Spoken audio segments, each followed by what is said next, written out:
Salutare, bine ați venit sau revenit la un nou video marca Torpedoul cu tutoriale. În clipul de astăzi mergem cu 09 TC pe Transfăgărășan. Resetăm calculatorul de bord.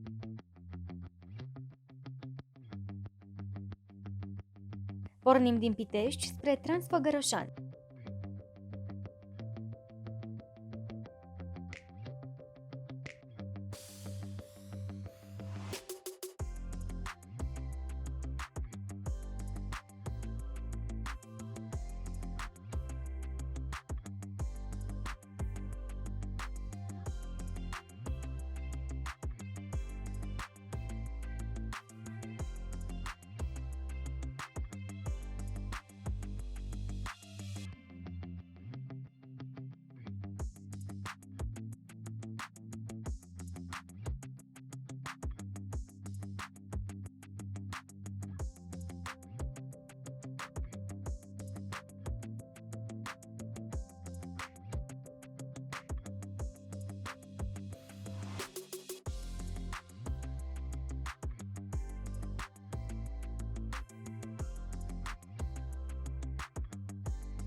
După ce am urcat la Bâlealac, media consumului a fost de 6,9 litri la 100 de kilometri. Coborând spre Cârțișoara, Avrig, Râmnicu Vâlcea și Pitești.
Motorul 09 TCE s-a comportat excelent pe tot parcursul traseului.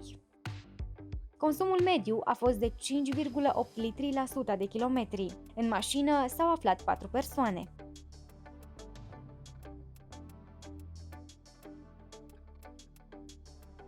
Atât pentru astăzi, dragilor. Dacă v-a plăcut, vă invit să dați like și subscribe. De asemenea, eu vă invit și pe Instagramul meu, Ana de la Radio.